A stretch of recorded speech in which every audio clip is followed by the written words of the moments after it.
Good morning बच्चों, नया lecture start करते हैं। अब क्या चल रहा था, हमने बर्नौलीज प्रिंसिपल हम पढ़ रहे थे ना, ठीक है। बर्नौलीज प्रिंसिपल हम बात कर रहे थे, उसमें डेरिवेशन मैंने बता दिया था। डेरिवेशन इम्पॉर्टेंट है कॉलेज के एग्ज़ाम के लिए। उसके बाद डेरिवेशन के बाद हमने उस पर कुछ एप्लीकेशंस देखे थे, तो कुछ बेसिक एप्लीकेशन है। देखो सिंपल से अपने को याद क्या रखना था, pressure plus rho g h plus half rho v square equals to constant. इस वाले फॉर्मूले को याद रखना है। और मैं फिर से बोल रहा हूँ, बर्नौलीज प्रिंसिपल के जो क्वेश्चन होते हैं बहुत ही आसान होते हैं। जब भी आप देखोगे लिक्विड फ्लो कर रहा है, एक पॉइंट से दूसरे पॉइंट तक लिक्विड फ्लो कर रहा है, और आपको क्या करना है, कुछ भी फाइंड करना है। एक पॉइंट का प्रेशर दे रखा होगा, दूसरे का फाइंड करना होगा, तो कुछ भी कैलकुलेशन करना है, सिर्फ एक बर्नौलीज इक्वेशन लिखोगे, सिंप्लीफाई करोगे, आंसर आ जाएगा। इसके कुछ अलग अलग एप्लीकेशंस मैंने बताए थे, जिसमें अभी तक मैंने वेंचुरी मीटर तुमको बता दिया है। वेंचुरी मीटर क्या था, फ्लो मेजरिंग डिवाइस है। एक और फ्लो मेजरिंग डिवाइस हम बात करेंगे, पाइटॉट ट्यूब। एक पाइटॉट ट्यूब नाम का फ्लो मेजरिंग और एक डिवाइस होगा, इसके बारे में भी बात करेंगे। पाइटॉट ट्यूब से पहले हम बात कर लेते हैं टॉर्सलीज लॉ ऑफ इफ्लक्स। ये इंपॉर्टेंट होता है, बहुत सारे क्वेश्चन इसमें आते हैं, ठीक है। तो हम पहले एक बात कर लेते हैं, टॉर्सलीज लॉ ऑफ इफ्लक्स। टॉर्सलीज, ये बहुत ही भारी स्पेलिंग है, आप चेक कर लेना। सही है गलत है मेरे को नहीं पता, लेकिन Torricelli's law of efflux, law of efflux, ठीक है। ये आज हमको सीखना है। ये भी एक एप्लीकेशन है, बर्नौलीज प्रिंसिपल का एप्लीकेशन है। अब टॉर्सलीज लॉ ऑफ इफ्लक्स में पढ़ना क्या है। टॉर्सलीज लॉ ऑफ इफ्लक्स क्या होता है, मान लो एक ऐसा कंटेनर है, हमारे पास क्या है, एक ऐसा कंटेनर है, और ये कंटेनर जो है, कंटेनर का जो क्रॉस सेक्शन है वो यूनिफॉर्म है, और ऐसा मान लेते हैं कि थ्रू आउट कितना रखना है, ए रखना है, ठीक है। ये जो कंटेनर है ये यूनिफॉर्म ए क्रॉस सेक्शन का है, और इसमें मान लेते हैं ना, इसमें क्या करते हैं, ऐसा मान लेते हैं कि इसमें लिक्विड भरा हुआ है पूरा ऊपर से नीचे तक। आसान ऐसा ही मान लेते हैं अभी कि पूरा ऊपर से नीचे तक इसमें लिक्विड भरा हुआ है। कितने हाइट तक, कुछ h हाइट तक रो डेंसिटी का एक लिक्विड भरा हुआ है, ठीक है।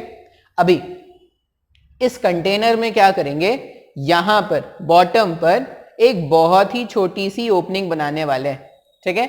और ये जो बहुत छोटी सी ओपनिंग है इसको क्या बोलते हैं, ओरिफिस। ये बहुत छोटी सी जो ओपनिंग है उसको क्या बोलते हैं, ओरिफिस। तो इसका क्रॉस सेक्शनल एरिया है ए, h हाइट तक अपन ने लिक्विड भर के रखा है, लिक्विड का डेंसिटी कितना है, रो, और यहां पर एक ओरिफिस बना दिया। अब जैसे ही आप ओरिफिस बना दोगे, यहां से लिक्विड बाहर आना स्टार्ट हो जाएगा क्या, ठीक है। अब लिक्विड जिस रेट से बाहर आएगा वही अपने को कैलकुलेट करना होता है, वही इफ्लक्स होता है। इफ्लक्स का मतलब जब फ्लूइड ओरिफिस से बाहर मूव करके आता है उसको हम क्या बोलते हैं, इफ्लक्स, ठीक है। तो अपने को क्या करना है, इफ्लक्स का स्पीड फाइंड करना है कि कितने स्पीड से ये लिक्विड बाहर आ रहा है, ठीक है। अच्छा, अब इसको कैलकुलेट करने के लिए फिर से ये क्या है, बर्नौलीज का एप्लीकेशन है, लिक्विड फ्लो कर रहा है। ऐसा मान लेते हैं कि ये जो सेक्शन है वो क्या है, 0.1, और ये जो ओरिफिस था, ओरिफिस के पास में जो सेक्शन है उसको मान लेते हैं 2। अच्छा, अगर लिक्विड यहां से मूव करना स्टार्ट करेगा इस साइड में, तो लिक्विड मूव करेगा, मान लो कुछ तो v2 स्पीड से लिक्विड इधर जा रहा है। अच्छा, अगर ये लिक्विड इधर जाएगा तो ये जो इसका लेवल है, लेवल भी नीचे आना स्टार्ट हो जाएगा क्या, लेवल नीचे आ रहा है, मान लो कुछ तो v1 स्पीड से। बात समझ में आ रहा है। तो हमारे पास इतना कुछ पता है। अब यहां पे क्या करेंगे, सेक्शन 1 और सेक्शन 2 के लिए, सेक्शन 1 और सेक्शन 2 के लिए हम क्या करने वाले हैं, बर्नौलीज इक्वेशन लिखने वाले हैं। तो फ्रॉम बर्नौलीज, ये इस वाले चैप्टर में ना साइंटिस्ट के नाम सब अजीब अजीब है, बर्नौलीज, आर्किमिडीज, ये सब ग्रीक लगते हैं मेरे को। Torricelli's, from Bernoulli's theorem, from Bernoulli's theorem अपन क्या करते हैं, सेक्शन 1 पे अगर लिखे, अच्छा एक बार देख लेते हैं रिकॉर्ड हो रहा है कि नहीं तो सारा मेहनत बेकार हो जाएगा। रिकॉर्ड हो रहा है, शानदार। बहुत खुशी होती है ना जब मैं ऐसे जाता हूं, मैं देखता हूं रिकॉर्ड हो रही है ना, अलग ही खुशी होती है। अभी यहां पे मैं क्या करूंगा, बर्नौलीज थ्योरम अगर लिखूंगा तो सेक्शन 1 पे देखो लिख रहे हैं, सेक्शन 1 एटमॉस्फेयर में खुला हुआ है तो प्रेशर कितना, P0, सेक्शन 1 एटमॉस्फेयर में खुला हुआ था तो प्रेशर P0। अच्छा, अभी रेफरेंस लाइन क्या करते हैं, रेफरेंस लाइन इसी को मान लेते हैं, ये जो बॉटम है ना इसी को अपन मान लेते हैं डेटम लाइन या रेफरेंस लाइन। अगर ये डेटम लाइन है तो डेटम लाइन से सेक्शन 1 कितना हाइट ऊपर है, तो कैपिटल H हाइट ऊपर है, तो रो इंटू जी इंटू कैपिटल H, ठीक है, plus half rho V1 square plus half rho V1 square. ये मैंने सेक्शन 1 पे क्या कर दिया, बर्नौलीज इक्वेशन लिख दिया। अब क्या करते हैं, सेक्शन 2 पे बर्नौलीज इक्वेशन लिखते हैं। अगर मैं सेक्शन 2 पे बर्नौलीज इक्वेशन लिखूं, देखो मैं बार बार ना ये बर्नौलीज इक्वेशन लिख रहा हूं, तुम अगर ये सब डेरिवेशन वगैरह नहीं भी याद रखोगे ना, सिर्फ तुमको बर्नौलीज थ्योरम लिखना आता है तब भी तुम सारे एप्लीकेशन कर सकते हो। मेडिकल वाले स्टूडेंट अगर चाहेंगे तो लास्ट में वो फॉर्मूला याद कर सकते हैं, लेकिन जेई वाले स्टूडेंट को मैं हमेशा बोलूंगा कि वो फॉर्मूला खुद से डिराइव करके एग्जाम में क्वेश्चन अप्रोच करने की कोशिश करे, वो ज्यादा अच्छा होता है। P0 plus rho g h plus half rho V1 square equals to, अगर मैं सेक्शन 2 पे बर्नौलीज थ्योरम से वो एनर्जी पर यूनिट वॉल्यूम वाले टर्म लिखूं तो क्या हो जाएगा, ये भी एटमॉस्फेयर में खुला है तो प्रेशर P0 हो गया, रेफरेंस लाइन पर ही है तो कोई रो जी एच वाला टर्म आएगा नहीं। अगर ये V2 स्पीड से मूव कर रहा है तो हाफ रो V2 स्क्वायर लिख सकते हैं क्या ऐसा। अच्छा, अब ये पूरे इक्वेशन को ध्यान से अगर देखोगे ना तो अननोन मेरे पास क्या क्या है, एक तो P0 ना जो कैंसिल आउट होने हैं वो तो कैंसिल आउट कर दो भाई। मेरे पास अननोन क्या क्या है, मेरे को V1 भी नहीं पता और मेरे को V2 भी नहीं पता, सिर्फ एक इक्वेशन और 2 वेरिएबल, ये तो अन्याय है। तो न्याय करने के लिए अपने को क्या करना पड़ेगा, एक और इक्वेशन लिखना पड़ेगा। अब एक और इक्वेशन क्या करते हैं, 2 ही तो सर इक्वेशन है चैप्टर में, अगर एक बर्नौली से लिख दिया तो दूसरा इक्वेशन ऑफ कंटिन्यूटी से लिख दो। इक्वेशन ऑफ कंटिन्यूटी से अगर लिखोगे तो वो क्या हो जाएगा, AV1 इक्वल्स टू, ये जो ओरिफिस है स्मॉल ओपनिंग है, मान लो इसका एरिया कितना है स्मॉल ए, इसका क्रॉस सेक्शनल एरिया कितना है स्मॉल ए, तो ये स्मॉल a इंटू V2 लिख सकते हैं क्या ऐसा। अब यहां से अच्छा मुझे क्या करना है, मुझे V1 फाइंड करना है या V2 फाइंड करना है, ओरिफिस से जिस रेट से बाहर निकले हैं वो फाइंड करना है ना, मतलब मुझे V2 का वैल्यू कैलकुलेट करना है। तो अगर मुझे V2 कैलकुलेट करना है तो V1 को एलिमिनेट करना पड़ेगा, तो V1 के प्लेस में क्या लिखेंगे, AV2 divided by capital A, ये V1 का वैल्यू आ गया। अब जो भी V1 का वैल्यू आया है, उसको पहले वाले इक्वेशन में अगर मैं सब्स्टिट्यूट कर दूंगा ना तो हमारा आंसर आ जाएगा, ठीक है। तो इतना पहले आप नोट कर लो, मैं देख लेता हूं रिकॉर्ड हो रहा है कि नहीं। स्टार्टिंग वाले जो वीडियो होते हैं ना वो थोड़ा प्रॉब्लम देते हैं रिकॉर्ड करने में, नहीं भी रिकॉर्ड हो रहा है, उसके बाद रिकॉर्ड सही होते हैं। अच्छा, अभी इसको अगर मैं हटा दूं तो यहां पे क्या करना है, रो इंटू जी इंटू एच वाला टर्म एज इट इज रहने दो, रो जी एच इस वाले टर्म को एज इट इज रहने दिया, plus half rho V1 square के प्लेस में इसका स्क्वायर लगा दो, A square V2 square upon capital A का स्क्वायर, ये रख दिया हमने, equals to half rho V2 square. अब हर जगह से मैं रो भी गायब कर सकता हूं क्या, जो जो गायब होते जाते हैं ना गायब करते जाएंगे, क्योंकि अपने को इक्वेशन आसान बनाना है, ऐसा एक टर्म बना लेना है जो याद करने में आसान हो जाए।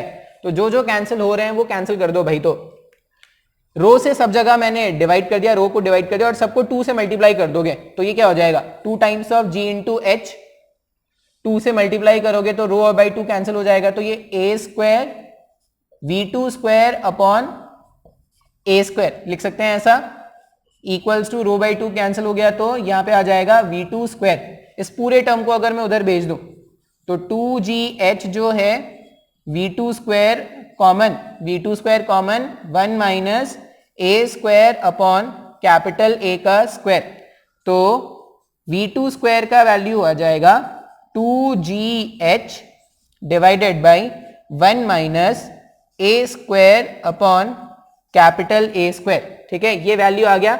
अब अपने को अगर V2 स्क्वायर मिल गया तो V2 भी मिल जाएगा, यहां से V2 क्या लिख देंगे, दैट इम्प्लाइज V2 जो फॉर्मूला अपने को याद रखना है वो होता है root over of 2GH divided by 1 minus A square upon A square. ये फॉर्मूला है जो हम क्या करेंगे, याद रखेंगे। ये V2 रेट ऑफ इफ्लक्स या इफ्लक्स स्पीड का ये फॉर्मूला है। अच्छा, इसमें एक अजम्पशन होता है और वो अजम्पशन ना 90% टाइम यूज होता है, इसलिए वो अजम्पशन भी याद रख लेते हैं। 90% अगर आप देखोगे तो क्वेश्चन में आपको क्या मिलेगा, एक अजम्पशन मिलेगा। क्या अजम्पशन मिलता है ये याद रखना है। इफ ए किसका क्रॉस सेक्शनल एरिया है, वो जो कंटेनर है, कंटेनर का क्रॉस सेक्शनल एरिया है ना। इफ कंटेनर का cross sectional area is much greater in comparison to orifice का क्रॉस सेक्शनल एरिया, ऐसा 90% टाइम, ठीक है। तो ये अगर ऐसा कंडीशन बोला जाए कि कैपिटल ए जो है वो बहुत ज्यादा है स्मॉल ए के कंपैरिजन में, तो ये जो टर्म है ना, यहाँ पे जो लिखा है, क्या लिखा है, सॉरी ये कोरोना नहीं है, ये ऐसे ही एलर्जी वाला होगा ये। तो इसका क्या मतलब है, A square divided by capital A square, A square divided by capital A square. अगर ये टर्म बहुत बड़ा है इसके सामने, तो छोटा वैल्यू डिवाइडेड बाई बहुत बड़ा value approximately equal to zero होता है क्या। छोटा वैल्यू डिवाइडेड बाई बहुत बड़ा value approximately equal to zero. अगर ये approximately equal to zero substitute कर दोगे तो जो V2 है, V2 का वैल्यू कितना आ जाएगा, root over of 2 into ji into H आ जाएगा क्या। तो ये ज्यादा फ्रीक्वेंटली यूज होने वाला फॉर्मूला है। रेट ऑफ इफ्लक्स जो है वो आ जाता है रूट ओवर 2GH, ठीक है। अब यहाँ पे H क्या है, तो H हमेशा याद रखना सरफेस से डेप्थ है। अगर सरफेस से डेप्थ यहाँ पे होता ना, मान लो ओरिफिस यहाँ पे बना होता, तो आप क्या करते, इतना हाइट लेते। बात समझ में आ रहा है। मान लो ऐसा ही डायग्राम था, ओरिफिस यहाँ पे नहीं बना के अगर मैं यहाँ पे बनाता, अगर ओरिफिस यहाँ पे बनाता तो आप क्या करते, इतने डेप्थ को कंसिडर करते। तो H का मतलब होता है सरफेस से, लिक्विड के सरफेस से ओरिफिस का डेप्थ। अच्छा, अभी कुछ बातें यहाँ पे नोट करने वाली है, क्या ध्यान से देखना। ये रेट ऑफ इफ्लक्स जो है, ये जो V2 है, ये कांस्टेंट है क्या, सोच के बोलो तो। V2 का वैल्यू आ गया रूट ओवर 2 इंटू जी इंटू एच। H क्या है, तो H जो है वो सरफेस से ओरिफिस तक का डेप्थ है क्या। जैसे जैसे पानी खर्च होता जाएगा, जैसे जैसे पानी खर्च होता जाएगा मतलब बाहर निकलता जाएगा, H का वैल्यू कम होता जा रहा है क्या। अगर H का वैल्यू कम होता जा रहा है, अगर H का वैल्यू कम होता जा रहा है, इसका मतलब रेट ऑफ इफ्लक्स भी कम होता जा रहा है क्या, हाँ या ना। तो अब जब तुमने लोअर क्लासेस में, क्लास 10th में, 9th में, जब भी तुमने वो पाइप सिस्टर्न वाले क्वेश्चन जब सॉल्व किए थे ना, तो वहां पे आप क्या अज्यूम करते थे कि ये जो रेट ऑफ इफ्लक्स होता है वो कांस्टेंट होता है, ऐसा अज्यूम करके वहां पे न्यूमेरिकल सॉल्व करते थे। लेकिन इन एक्चुअल में क्या होगा, जैसे जैसे ये H कम होता जा रहा है, V2 का वैल्यू भी क्या होता जा रहा है, कम होता जा रहा है। अब ये जो टॉर्सलीज लॉ ऑफ इफ्लक्स है ना, इसको मिला के कुछ कंसेप्ट होते हैं या कुछ क्वेश्चंस होते हैं जो बहुत ही कॉमन है, ठीक है। तो वो क्वेश्चंस अपन देख लेते हैं। ये डेरिवेशन में मुझे नहीं लगता कोई खास प्रॉब्लम होगा किसी को, डेरिवेशन बहुत ही आसान है। इसमें एक सिंपल सा क्वेश्चन कर लेते हैं पहले, फिर एक डेरिवेशन, फिर एक एप्लीकेशन है। 2-3 एप्लीकेशन है इसमें क्वेश्चन आते थे पहले। इसमें IIT भर भर के क्वेश्चन पूछती थी, तो जितना कुछ भी अब कराएंगे ना वो सब IIT वाले क्वेश्चन है, आए हुए क्वेश्चन है। यही डायग्राम है मान लो, ठीक है, ये डायग्राम है। और इस बार क्या है ना, इस डायग्राम में हमने क्या किया है, जो ओरिफिस है ये H हाइट है यहाँ पे, और ओरिफिस हमने यहाँ पे बनाया है, वही स्मॉल ए क्रॉस सेक्शन का। और ऐसा बोल रहे हैं किसी को तो क्या मान लो, यहां से यहाँ का हाइट मान लो H, ओरिफिस हमने क्या किया है, सरफेस से H हाइट पे हमने ओरिफिस बनाया है। बात समझ में आ रहा है। अच्छा, अभी क्या है, जैसे ये ओरिफिस ओपन कर देंगे, ओपनिंग बनाएंगे, तो लिक्विड फ्लो करके बाहर आना स्टार्ट करेगा क्या। तो ये लिक्विड मान लो ऐसे फ्लो करके बाहर आया, लिक्विड फ्लो करके बाहर आया। अब क्वेश्चन में क्या पूछते हैं ना, ये पता नहीं दिख रहा है कि नहीं, क्वेश्चन में पूछते हैं कि what will be the range, what will be the range of this liquid. वो ओरिफिस जो था, ओरिफिस में ओपनिंग है, ओपनिंग से लिक्विड बाहर आएगा, ऐसे गिरेगा क्या, वो प्रोजेक्टाइल की जैसा ऐसा गिर रहा है क्या। तो इसमें आपसे क्या करते हैं ना, ऐसा डायग्राम दे देते हैं और आपसे पूछते हैं कि what will be the range. अच्छा, और एक और चीज क्या है, यहाँ पे ये अजम्पशन गिवन है। अजम्पशन क्या गिवन है, क्वेश्चन में ये मेंशन्ड है साफ साफ कि A जो है, A is much greater in comparison to small a, और फाइंड क्या करना है, find the range of liquid, find the range of liquid coming out of the orifice, वो जो होल है उस होल में से जो लिक्विड बाहर आ रहा है वो कितनी दूर तक जाके गिर रहा है, ये अपने को पूछा गया है। अच्छा, तुम अपने इमेजिनेशन को संभालना। ये लिक्विड का रेंज अपन बचपन में खेलते थे, लिक्विड का रेंज तुम लोग भी खेलते होगे। रिकॉर्ड हो रहा है, रिकॉर्ड हो रहा है। बहुत ही आसान क्वेश्चन है।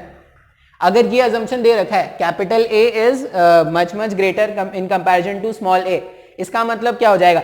एक चीज तो मैं डायरेक्टली लिख सकता हूं ना, मैं क्या लिख सकता हूं, जो रेट ऑफ इफ्लक्स है, वो जो रेट ऑफ इफ्लक्स है, जिस रेट से लिक्विड बाहर आ रहा है। अब लिक्विड कैसे बाहर आ रहा है?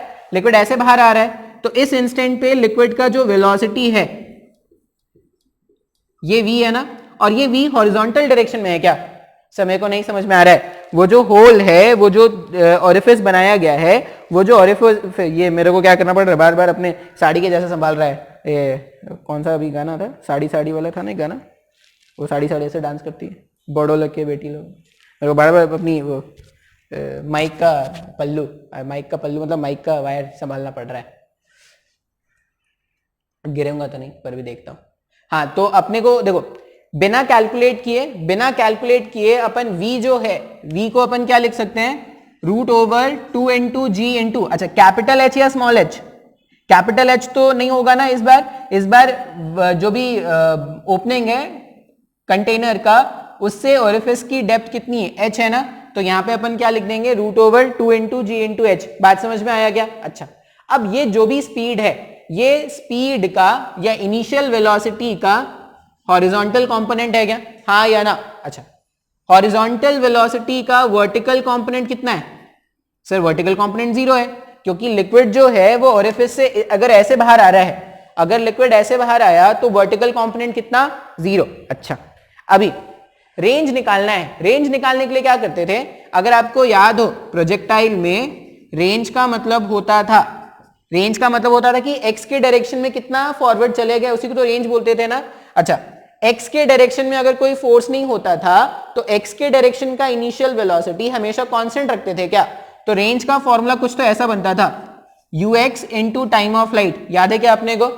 ux into time of light जब मल्टीप्लाई कर दोगे तो रेंज आ जाएगा। अच्छा, इसका मतलब अभी ux मुझे पता है क्या, ये जो हॉरिजॉन्टल कंपोनेंट है वही तो वेलोसिटी का हॉरिजॉन्टल कंपोनेंट हो गया। ux तो मुझे पता है, और x के डायरेक्शन में कोई फोर्स भी नहीं है, तो ये हमेशा √2gh होगा। अच्छा, कैलकुलेट क्या करना है अपने को कैलकुलेट करना है ये टाइम ऑफ फ्लाइट। अपने को कैलकुलेट करना है टाइम ऑफ फ्लाइट। अच्छा, अभी तुम याद रखना, प्रोजेक्टाइल के बारे में जब भी बात करते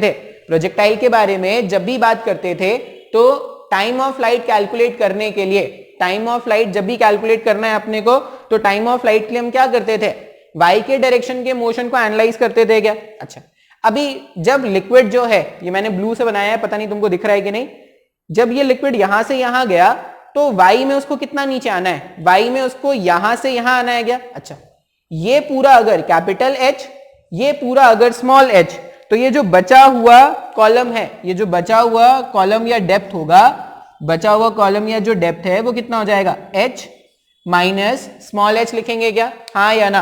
अच्छा, y डायरेक्शन में इनिशियल वेलोसिटी क्या है? 0 है। y डायरेक्शन में एक्सेलरेशन ग्रेविटी के कारण गिर रहा है, तो अगर ग्रेविटी के कारण गिर रहा है तो y डायरेक्शन में एक्सेलरेशन क्या है? g। अच्छा, तुम चाहो तो नीचे के डायरेक्शन को नेगेटिव मान लो, ऊपर के डायरेक्शन को पॉजिटिव मान लो, साइन कन्वेंशन तो अपने हिसाब से रख सकते हो। अभी मैं मान लेता हूं कि नीचे की तरफ पॉजिटिव है, ठीक है, क्योंकि सब नीचे की डायरेक्शन में है तो सबको मैं पॉजिटिव ही मान लूंगा। तो uy 0, a एक्सेलरेशन g, और डिस्प्लेसमेंट कितना करना अपने को y डायरेक्शन में? y डायरेक्शन में अपने को h माइनस h इतना नीचे आना है क्या? h माइनस h नीचे आना है। अच्छा, एक्सेलरेशन पता, डिस्प्लेसमेंट पता, इनिशियल वेलोसिटी पता, क्या ढूंढना है अपने को? टाइम ढूंढना है। क्यों? क्योंकि जितना टाइम यहां से यहां आने में लगेगा उसी टाइम में तो ये रेंज कवर करने वाला है। अब टाइम कैलकुलेट करने के लिए s, a और u, तो s equals to ut plus half at square का फॉर्मूला यूज कर ले क्या? तो y डायरेक्शन में अगर मैं लिखूंगा तो sy equals to uy time of flight plus half ay time of flight का स्क्वायर लिख सकते हैं ना? अच्छा, अभी क्या करते हैं, क्वेश्चन का काम खत्म हो गया तो क्वेश्चन को हटा देते हैं और सॉल्व करना स्टार्ट कर देते हैं। uy t वाला टर्म 0 हो गया क्या? डिस्प्लेसमेंट कितना है, डिस्प्लेसमेंट है h माइनस एच, ये वाला टर्म जीरो हो गया क्योंकि y डायरेक्शन में कोई इनिशियल वेलोसिटी है नहीं, इक्वल्स टू हाफ g और ये t का स्क्वायर, ठीक है, लिख सकते हैं ऐसा। अच्छा, अब अपने को क्या करना है, t कैलकुलेट करना है, तो t कैलकुलेट करने के लिए बस थोड़ा बहुत अरेंजमेंट कर देंगे, अपने को टाइम ऑफ फ्लाइट मिल जाएगा। देखो कैसे मिल रहा है, ये हो जाएगा 2 times of h minus h divided by g equals to t का स्क्वायर, ऐसा कुछ आ गया क्या, t का स्क्वायर हमारे पास आ गया, इसका मतलब टाइम ऑफ फ्लाइट भी आ गया। तो टाइम ऑफ फ्लाइट कितना हो जाएगा, टाइम ऑफ फ्लाइट हो जाएगा root over of 2 h minus h upon g, ये टाइम ऑफ फ्लाइट आ गया। अगर टाइम ऑफ फ्लाइट मिल गया, अगर टाइम ऑफ फ्लाइट मिल गया तो रेंज कितना होता है, रेंज होता है वेलोसिटी का x कंपोनेंट, वेलोसिटी का x कंपोनेंट कितना था, root over of 2 into ji into small h, ऐसा कुछ था क्या, और टाइम ऑफ फ्लाइट कितना आ गया, root over of 2 h minus h upon root over g। जब मैं इसको सिंप्लीफाई करूंगा तो रूट g से रूट g कैंसिल आउट हो जाएगा क्या, तो बचा हुआ टर्म क्या आ रहा है, बचा हुआ टर्म आ रहा है range equals to root over of 2 small h into h minus h, हाँ या ना, आसान है क्या, रेंज कितना आ गया, 2h h minus small h, 2h h minus small h, ये हमारे पास रेंज आ गया। अभी ये जो फॉर्मूला है ना, इस फॉर्मूले में मैं 2 क्वेश्चन और बनाऊंगा, एक क्वेश्चन तो एकदम साफ साफ कंसेप्चुअल होगा। अब देखना, मेरे पास जो फॉर्मूला आया है वो आया है h और h माइनस h, मान लो कि एग्जाम्पल बोल रहा हूं, एग्जाम्पल क्या है, ये जो h है, एग्जाम्पल है ये जो कैपिटल H है हमारे पास वो कितना है, मान लो 100 सेंटीमीटर, और स्मॉल h है मान लो 20 सेंटीमीटर। बात समझ में आ रहा है, कैपिटल H कितना 100 सेंटीमीटर और स्मॉल h 20 सेंटीमीटर। मैं वैल्यू सब्स्टिट्यूट करूंगा तो क्या हो जाएगा, h के प्लेस में 20 रख दिया और यहाँ पे 80 आ जाएगा क्या, h 100 माइनस h 20, ये हमारे पास 80 आ गया। अच्छा, इसी का अगर मैं बोलूं कि मेरे पास एक और एग्जाम्पल है, एग्जाम्पल 2, एग्जाम्पल 2 में h अभी भी 100 है लेकिन अब स्मॉल h क्या है 80। बात समझ में आ रहा है क्या, अब जितना रेंज यहां पे आया था, देखो कितना आया था, 2 इंटू 20 इंटू 80 आया था क्या, इसमें देखो कितना आ रहा है, 2 इंटू 80 इंटू 20 आ रहा है क्या, अरे वाह, ये तो दोनों सेम आ गया। अगर मेरा कैपिटल H का वैल्यू 100 है और H का वैल्यू 20 रख दूं या 80 रख दूं, दोनों ही केसेस में रेंज का वैल्यू सेम आ जाएगा क्या। इसका ये मतलब है कि अगर मैं ओपनिंग यहां पे करूं, सरफेस से अगर मैं h डेप्थ पे ओपनिंग कर रहा हूं तो ये जो बचा हुआ ये कितना था, सॉरी यहां पे अगर मैंने ओपनिंग किया तो बचा हुआ कितना हो गया, h माइनस एच। बात समझ में आ रहा है, तो इसमें जो रेंज आएगा वही रेंज उस समय आएगा क्या जब मैं सरफेस से h माइनस एच पे ओपनिंग बनाऊंगा। सर नहीं आ रहा है समझ में, अरे देखो ये एग्जांपल से, जब मैंने 20 सेंटीमीटर पे ओरिफिस बनाया था तो जो रेंज आया था वही 80 सेंटीमीटर पे भी आएगा क्या, हाँ या ना। इसका ये मतलब है कि दो डेप्थ के लिए एक जैसा रेंज आने वाला है क्या, दो डेप्थ के लिए एक जैसा रेंज आने वाला है, और ये दोनों h को अगर तुम ऐड करोगे तो वो 100 की इक्वल हो जाएगा हमेशा, मतलब एक्चुअल डेप्थ की इक्वल हो जाएगा। जैसे मैं क्या बोल रहा हूं कि अगर पहली बार h में मैंने रेंज कैलकुलेट किया तो नेक्स्ट टाइम आप h माइनस h में रेंज कैलकुलेट करो, जो रेंज तुम्हारे पास h में आया है वही रेंज h माइनस h में आएगा क्या, और दोनों को ऐड करो क्या हो जाएगा, कैपिटल H हो जाएगा क्या। बात समझ में आ रहा है, तो ये पहला अपने को यहां से याद रखना है कि दो वर्टिकल डेप्थ के लिए रेंज सेम होते हैं, एक h और दूसरा capital H minus small h। इसको नोट कर लेंगे, और ये जो मैंने लास्ट में पॉइंट बताया ये भी नोट करना है, लास्ट में जो नोट है वो भी बहुत जरूरी है, ठीक है। अच्छा, अभी इसमें एक इंटीग्रेशन डिफरेंशिएशन मिला के क्वेश्चन बनता है, क्या बनेगा, find the value of small h, मतलब ओपनिंग कहां पे बनाया जाए जिससे रेंज मैक्सिमम मिल जाए। बात समझ में आ रहा है, बहुत ही आसान है।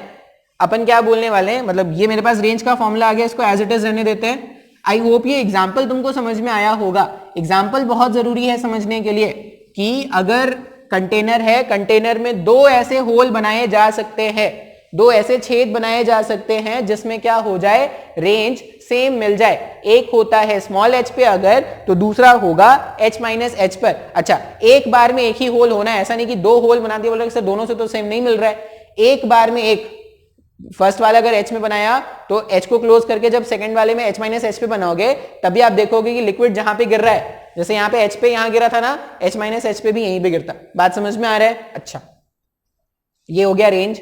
अच्छा, अब इसमें नेक्स्ट जो क्वेश्चन होगा क्या होता है, फाइंड द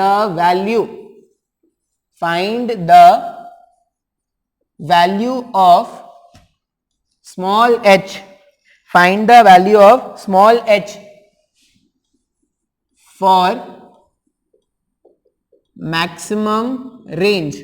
अगर मुझे रेंज का वैल्यू मैक्सिमम चाहिए ना, अगर मुझे रेंज का वैल्यू मैक्सिमम चाहिए तो कहां पे ओपनिंग बनाया जाए, मतलब h का वैल्यू क्या हो जाए जिससे रेंज मैक्सिमम हो जाए।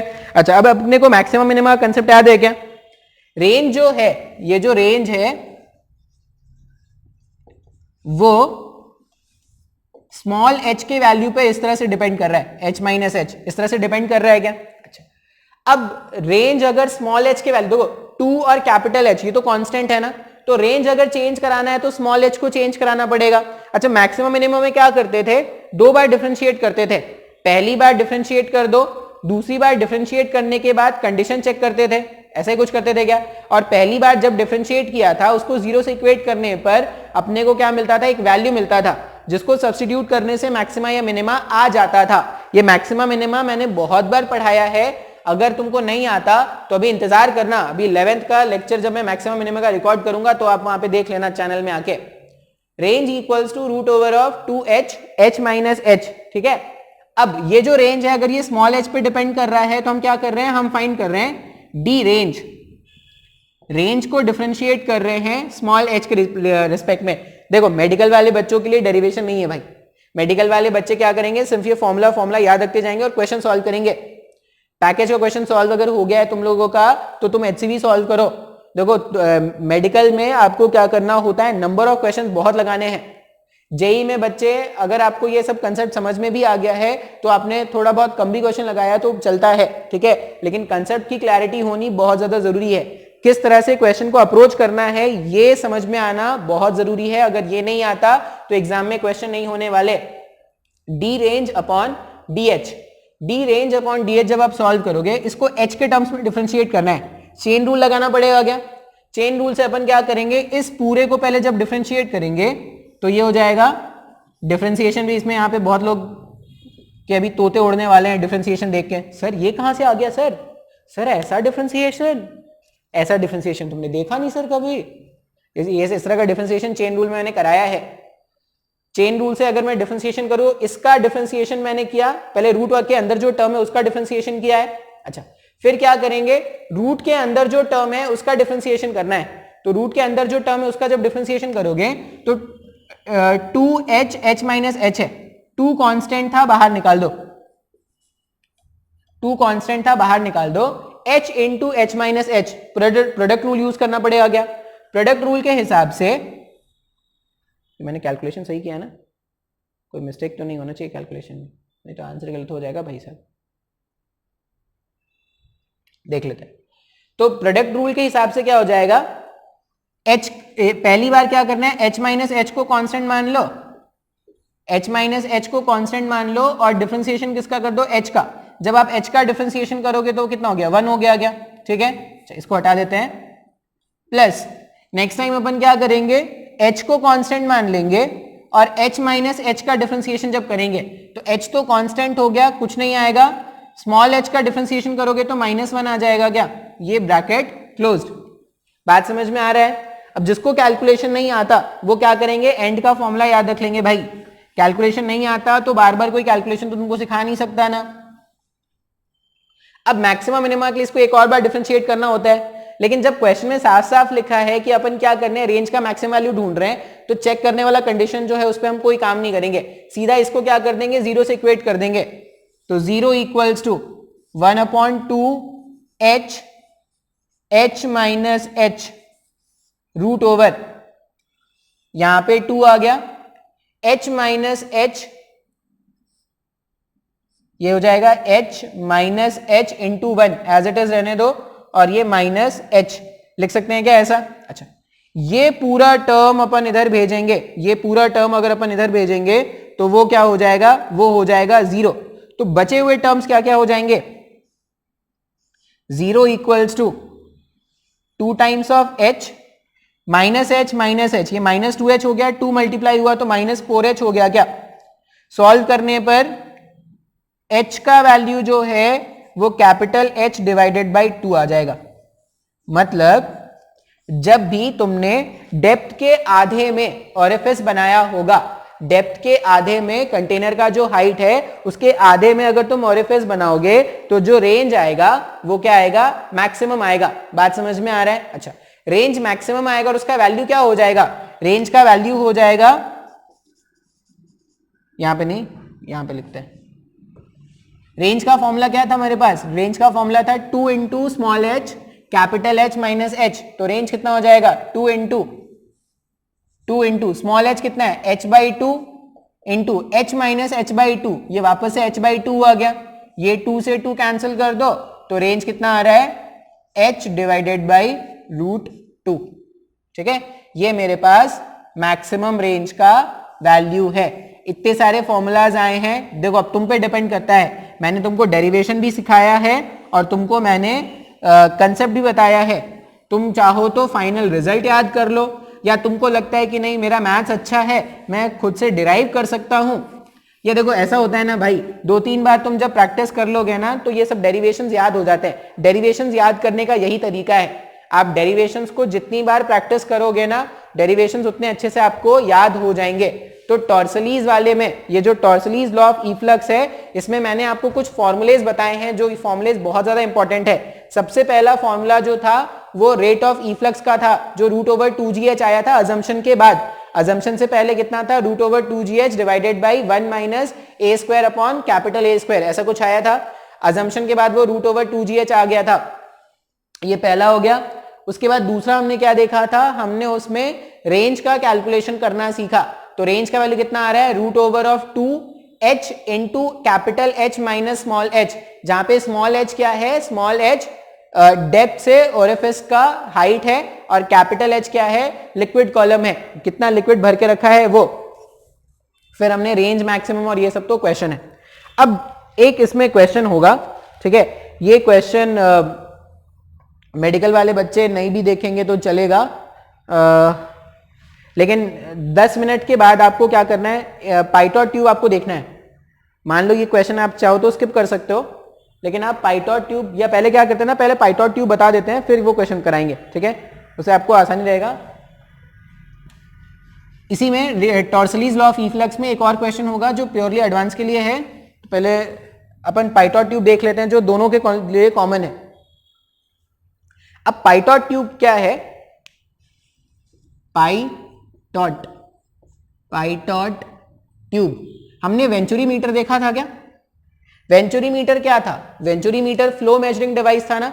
वेंचुरी मीटर जो था वो लिक्विड के फ्लो को मेजर कर रहा था, हमने ये देखा था। पाइटॉट ट्यूब भी वैसा ही होता है। पाइटॉट ट्यूब भी क्या करता है? रेट ऑफ लिक्विड फ्लो को मेजर करता है, ठीक है। अब कैसे मेजर करता है उसके लिए क्या करते हैं? एक डायग्राम बनाते हैं। मान लो एक लिक्विड है जो ऐसा फ्लो कर रहा है, ठीक है। यहां पे एक ट्यूब ऐसा लगाते हैं एकदम सीधा सीधा, ऐसा एक वर्टिकल ट्यूब लगा दिया हमने, ठीक है। और यहां पे जो ट्यूब है ना वो ऐसा है, ऐसा तो है, ऐसे 90 डिग्री पे बेंड हो गया है।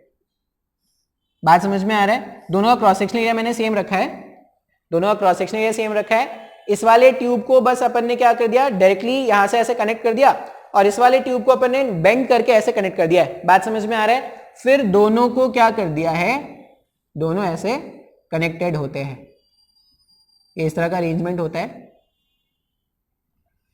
लैब वैब में मिल जाएगा, कॉलेज स्कूल के लैब में मिल जाता है, अगर ढंग का स्कूल है, ढंग का कॉलेज है। तो तुमको चेक करना है ना कि तुम्हारा कॉलेज कैसा है, ठीक है। ऐसा तो नहीं तुम कॉलेज में ऐसे लिख रहे हो मेरा कॉलेज महान। अगर तुमको अपने कॉलेज में ऐसे लिखना है तो तुम जाके कभी अपने लैब्स को देखना। अगर फिजिक्स लैब में तुमको इक्विपमेंट मिल जाए और वो काम करते होंगे, चलते हुए इक्विपमेंट मिल जाए तो समझ जाना तुम्हारा कॉलेज महान, और अगर नहीं मिलता है तो झंडू कॉलेज में पढ़ रहे हो फिर। ठीक है, ये पाइटॉट ट्यूब है। पाइटॉट ट्यूब में क्या लिया, एक ट्यूब को ऐसे ही अरेंज करके लगा दिया है और दूसरे ट्यूब को अपन ने क्या किया है, वो ऐसे 90 डिग्री से बेंड है उसको लगा दिया है। ठीक है, अच्छा रिकॉर्ड हो रहा है, रिकॉर्ड हो रहा है। अब ये पाइटॉट ट्यूब जो है वो क्या कर रहा है, यहां पर एक लिक्विड है, यहां पर एक लिक्विड है और लिक्विड की डेंसिटी कितनी है, मान लो लिक्विड की डेंसिटी है रो, जो लिक्विड इसमें फ्लो कर रहा है उसकी डेंसिटी क्या है, रो। अब ये जो पाइटॉट ट्यूब है ना उसमें भी एक लिक्विड भरा होता है, ये पाइटॉट ट्यूब जो है उसमें भी एक लिक्विड भरा होता है और ये दोनों लिक्विड इमिसिबल है। कभी कभी वो गैस भी मिल जाएगा, लिक्विड भी मिल जाएगा, ऐसा होगा। तो कभी कभी क्या होगा, ये जो दोनों लिक्विड है वो एक्चुअल में क्या है, इमिसिबल है। अभी मैं डायग्राम बना दे रहा हूं लेकिन आपको ये समझ में आएगा। अभी मैं क्या कर रहा हूं ना, जो एक्चुअल डायग्राम होता है वो मैं बना दे रहा हूं। दोनों के लेवल में क्या होता है, कुछ डिफरेंस होता है। मान लो कितना डिफरेंस है अभी, H। और ये जो रेड लिक्विड है ना, ये रेड लिक्विड जो मैंने यहां पे बनाया है, ऐसा मान लेते हैं कि रेड लिक्विड की डेंसिटी कितनी है, सिग्मा। मतलब ये पाइटॉट ट्यूब के अंदर जो लिक्विड है उसकी डेंसिटी है सिग्मा, और हमारे पास एक लिक्विड है रो जो क्या कर रहा है, कुछ तो v1 स्पीड से फ्लो कर रहा है। बात समझ में आ रहा है क्या? एक लिक्विड है ब्लू लिक्विड जो रो डेंसिटी का है, v1 स्पीड से फ्लो कर रहा है। इसी v1 का वैल्यू अपने को कैलकुलेट करना है।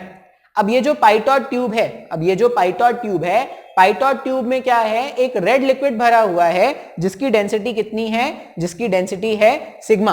अच्छा, बात समझ में आ रहा है? अब क्वेश्चन में इस अरेंजमेंट को यूज करके, क्वेश्चन में इस अरेंजमेंट को यूज करके अपने को क्या करना है, सिग्मा का वैल्यू कैलकुलेट करना है।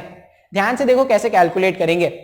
हम क्या करते हैं ना, सेम लेवल पर एक पॉइंट यहां पे अज्यूम कर रहे हैं ए, और एक पॉइंट यहां पे अज्यूम कर रहे हैं पॉइंट बी। पॉइंट ए यहां पे अज्यूम कर लिया, ये पॉइंट ए और ये पॉइंट बी सेम लेवल पर है, मैंने लेवल चेंज नहीं किया है। ठीक है, ये जो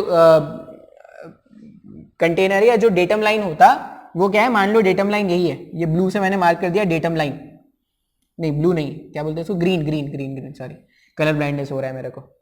ये ग्रीन से मैंने क्या कर दिया, डेटम लाइन बना दिया, और दोनों जो पॉइंट्स मैंने लिए हैं वो दोनों रेफरेंस लाइन पे ही चढ़े हुए। अब यहां पे क्या है ना, यहां पे लिक्विड v1 वेलोसिटी से फ्लो कर रहा है, बात समझ में आ रहा है? लेकिन यहां पे जैसे ही लिक्विड आएगा इसका स्पीड 0 हो जाएगा क्या? तो B पॉइंट पर जो लिक्विड है, B पॉइंट पर जो लिक्विड है उसका स्पीड कितना हो जाएगा, इस पॉइंट पर स्पीड 0 हो जाएगा क्या? स्पीड 0 होने का मतलब है काइनेटिक एनर्जी 0 हो गया। अब काइनेटिक एनर्जी अगर 0 हुआ मतलब वो क्या हुआ, कहीं पे कन्वर्ट होके चला गया हो ना। काइनेटिक एनर्जी कभी खत्म होता है क्या? नहीं। काइनेटिक एनर्जी 0 हुआ मतलब वो किसी और फॉर्म में कन्वर्ट हो जाएगा। ये पता नहीं आवाजें आ रही है, रूम से आवाजें आ रही है, एसी के अंदर से आवाजें आ रही है। कोई हो सकता है क्या एसी के अंदर? कोई नहीं, हो सकता है, देख लेंगे, कोई होगा तो वो सीख लेगा, वो भी फिजिक्स। पॉइंट ए और ये पॉइंट बी। पॉइंट ए अगर आप देखोगे तो पॉइंट ए में क्या है, v1 स्पीड से जो लिक्विड है वो फ्लो कर रहा है, लेकिन पॉइंट बी जो है वहां पे लिक्विड का स्पीड कितना है, या जो भी फ्लो स्पीड है, फ्लो स्पीड यहां पे 0 हो गया। फ्लो स्पीड 0 हो गया मतलब काइनेटिक एनर्जी 0 हो गया क्या? अगर काइनेटिक एनर्जी 0 हो गया तो वो कहीं तो कन्वर्ट हुआ होगा ना। तो यहां पे याद रख लेना, at point B, at point B kinetic energy is converted, kinetic energy is converted to pressure energy।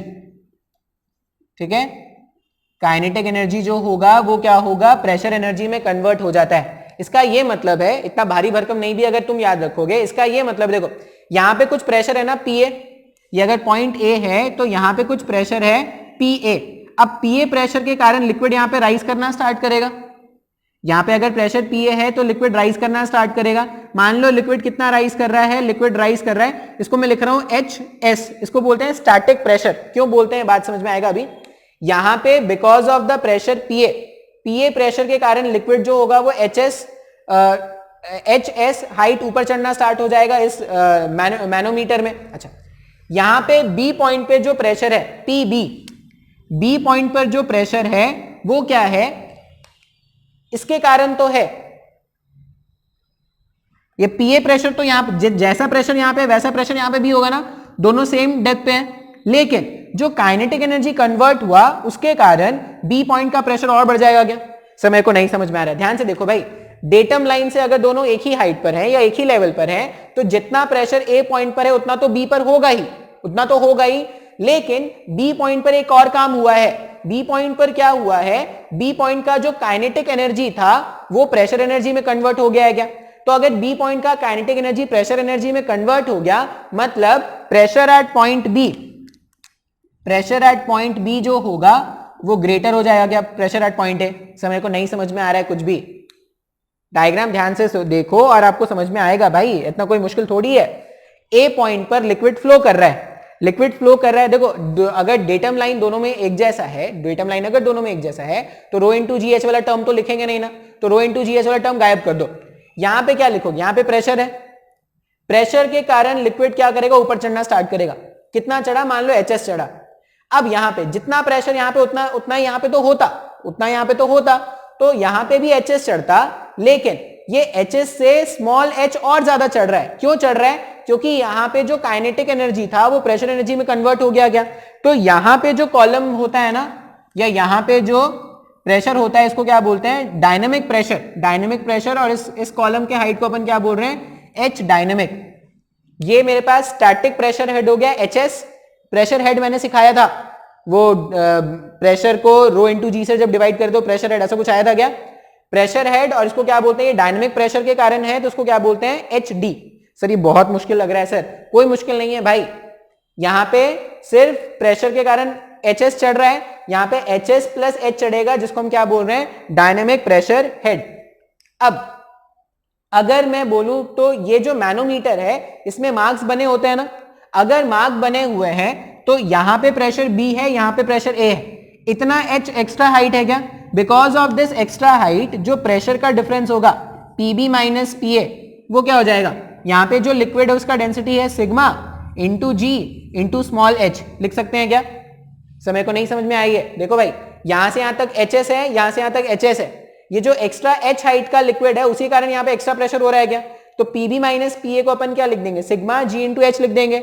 ये मैंने पहला डेफिनेशन बना दिया। अच्छा, दूसरा इक्वेशन अपन क्या करेंगे, बर्नौली से लिखेंगे। अगर यहां का प्रेशर क्या है, प्रेशर है PA प्लस यहां पे लिक्विड क्या कर रहा है, हाफ रो V1 स्क्वायर से मूव कर रहा है। अच्छा, डेटम लाइन से एक ही हाइट पर है तो कोई H का टर्म लिखना नहीं पड़ेगा अपने को, इक्वल्स टू सेकंड वाले टर्म पे, यहां पे डेटम लाइन पे ही है तो H वाला टर्म भी गायब, स्पीड 0 हो गया तो हाफ रो V2 स्क्वायर वाला टर्म भी गायब, क्या होगा, सिर्फ PB बचेगा। क्या, अब वापस से जब यहां पे PB माइनस PA कैलकुलेट करोगे तो PB माइनस PA कितना आ गया, हाफ रो V1 स्क्वायर आ गया, हाँ या ना। अच्छा, अभी यहां पर हाफ रो V1 स्क्वायर, देखो दो इक्वेशन है, दोनों के अगर LHS इक्वल है मतलब दोनों के RHS भी इक्वल होंगे ना, अगर दोनों के LHS इक्वल हैं तो दोनों के RHS भी इक्वल होंगे। यहां पे मैं लिख दूं अगर, तो उस हिसाब से क्या लिख सकते हैं, sigma into G into H,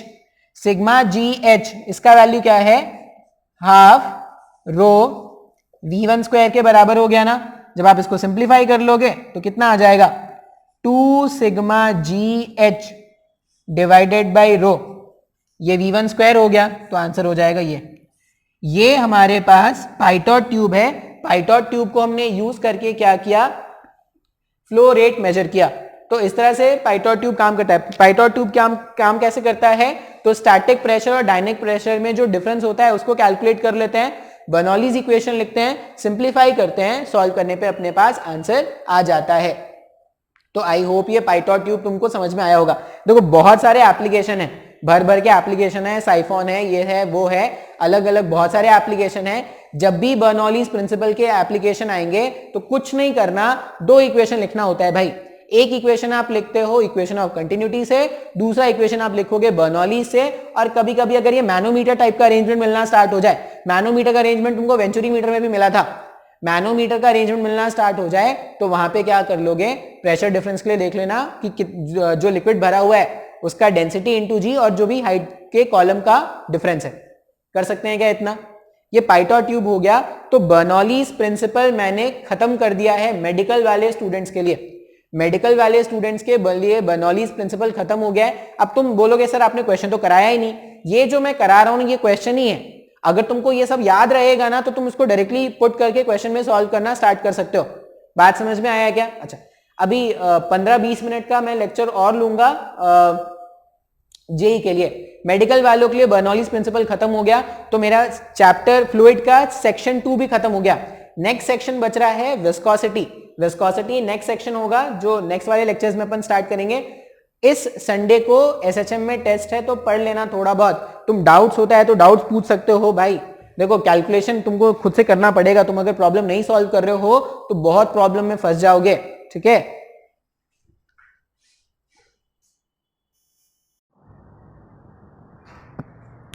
ठीक है, कुछ क्वेश्चन है देख लेते हैं। क्वेश्चन कैसा है? तो क्वेश्चन में देखो मैंने सारे एप्लीकेशन तो ऑलमोस्ट बता दिए हैं, अब जो क्वेश्चंस होंगे ना वही सॉल्व करने अपने को बचे हैं। क्वेश्चन ऐसा कुछ है,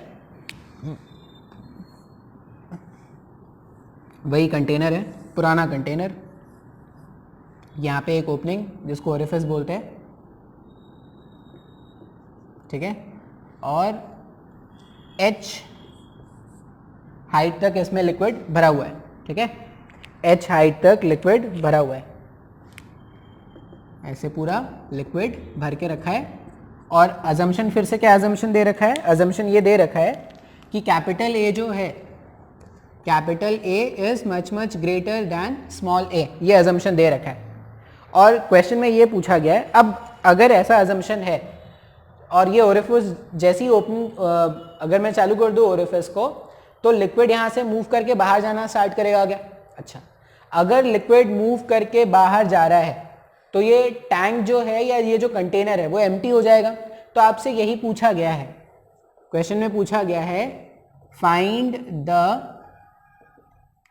time required, find the time required to empty the tank.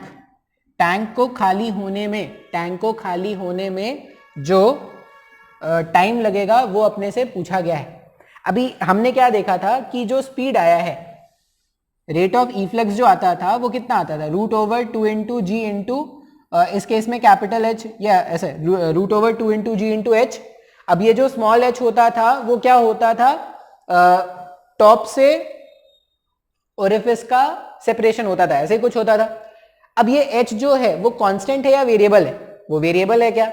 अगर ये वेरिएबल है तो ये जो हमारे पास इफ्लक्स का स्पीड होगा, इफ्लक्स का स्पीड भी वेरिएबल आने वाला है क्या? अच्छा, अब अगर इफ्लक्स का स्पीड वेरिएबल है तो अपन देखो जब लोअर क्लासेस में साथ पढ़ते थे ना तो ऐसा बोलते थे कि एक टैंक है और इसमें से क्या हो रहा है, 2 मीटर पर सेकेंड के रेट से पानी बाहर आ रहा है। मान लो ऐसा बोलते थे कि एक टैंक है जिसका वॉल्यूम है मान लो 1000 मीटर स्क्वायर, एक टैंक है जिसका वॉल्यूम कितना है 1000 मीटर स्क्वायर, और उस टैंक में से लिक्विड बाहर आ रहा है। किस रेट से लिक्विड बाहर आ रहा है? तो 2 मीटर पर सेकेंड से लिक्विड बाहर आ रहा है। कितने टाइम के बाद वो टैंक खाली हो जाएगा ये बता दो। ऐसे ही करते थे क्या? तो वहां पे क्या करते थे, जितना वॉल्यूम बाहर गया, जितना वॉल्यूम बाहर गया उसको टी टाइम से मल्टीप्लाई करके टोटल वॉल्यूम से इक्वेट करते थे, सिंप्लीफाई करते थे, आंसर आ जाता था ना। अच्छा, लेकिन वो गलत होता था, वो एक्चुअल में वो ऐसा होता नहीं है। एक्चुअल में ये क्वेश्चन है कि अगर ये h डेप्थ तक भरा हुआ है तो कितना टाइम इसको लगेगा खाली होने में। अब ध्यान से देखते हैं क्वेश्चन का अप्रोच क्या है। ये मैंने क्वेश्चन का डायग्राम बनाया है, सोल्यूशन का डायग्राम भी मैं इसी में बनाऊंगा, लेकिन आप क्या करना, आप चाहो तो एक अलग डायग्राम बना सकते हो, या चाहो क्या आप अलग डायग्राम ही बनाना। ऐसा मान लेते हैं कि किसी टाइम t पर, ऐसा मान लेते हैं कि किसी टाइम t पर ये जो लिक्विड है, ये जो लिक्विड है वो यहां से y डेप्थ पर है, y यहां से मान लेते हैं, 2 इंटू जी इंटू एच आता है ना, वाई यहां से मान लेते हैं। फिर ऐसा मानते हैं कि ये जो लिक्विड है वो कुछ खाली हो गया और अभी सरफेस से कितने हाइट पे या कितने डेप्थ पे है, वाई डेप्थ पे है। सरफेस पे वाई डेप्थ पे है, इसका मतलब जो लिक्विड यहां से बाहर आ रहा होगा उसका स्पीड कितना है, √2 इंटू जी इंटू वाई है क्या, हाँ या ना? जो भी लिक्विड बाहर आने वाला है उसका स्पीड कितना हो जाएगा, √2 इंटू जी इंटू वाई। अच्छा, एक छोटा सा टाइम dt ले लेते हैं। छोटा सा टाइम dt में, छोटे से टाइम dt में इतना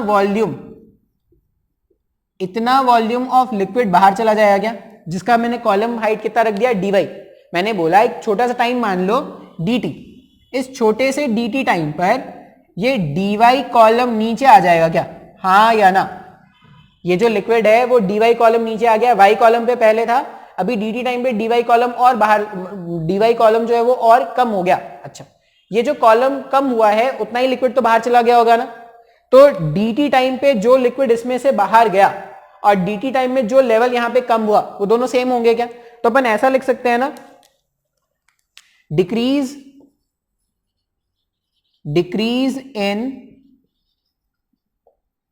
volume of the container, container का वॉल्यूम जितना डिक्रीज किया होगा, decrease in volume of the container is equal to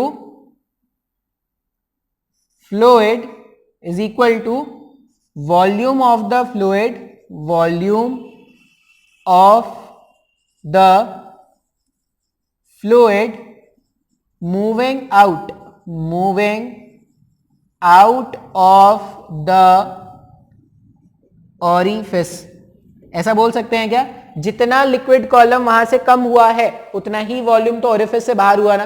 तो अब क्या करेंगे ना, दोनों को इक्वेट कर देंगे। अगर दोनों को इक्वेट कर दिया जाए तो ध्यान से देखना, decrease in volume of the container in dt time, ये भी मेंशन कर लेना कितने टाइम में, dt टाइम में, इन dt टाइम। अभी ध्यान से देखते हैं, इसका एरिया ऑफ क्रॉस सेक्शन कितना माना था, a माना था ना, और वो कितना नीचे आ गया, dy नीचे आ गया, तो decrease in volume of the container जो होगा वो क्या हो जाएगा, a dy। और कम हो रहा है ये dy, क्या है, dy कम होता जा रहा है। अगर ये dy जो है वो कम, ये जो डेप्थ है अगर वो कम होता जा रहा है तो यहां पे एक माइनस अपने को लगाना पड़ेगा क्या, नहीं, y मैंने ऊपर से लिया है ना तो कोई माइनस नहीं लगाना, ऐसे ही लिख देते हैं।